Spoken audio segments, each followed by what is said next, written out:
الخوت السلام عليكم ورحمة الله تعالى وبركاته، إن شاء الله تكونوا بخير وعلى خير وتكونوا دوزتوا العيد بأحسن ما يرام. الله إن شاء الله يطول لكم في عمركم ويطولنا في عمرنا إن شاء الله حتى العيد اللي جاي إن شاء الله. الله ينصر خوتنا في غزة يا ربي إن شاء الله خوت هاد القضية ديال العيد نيت جيت باش نهضر لكم عليها.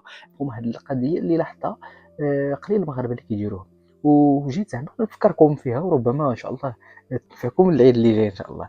الخوت عارفين باللي الناس الله يحسن العوان، كل واحد والخدمه ديالته، كل واحد شحال كيصور في النهار، كل واحد واش كيخدم ولا ما كيخدمش كاع.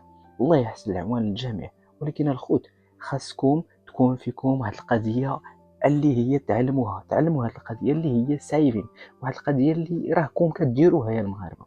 تقولوا ودي هاد الفلوس غنحطهم للجنب لدواير الزمان. اخوت العيد داز واحد 4 ايام دابا ولا 3 ايام 4 ايام ياك، يعني باقي لي عام باش يجي.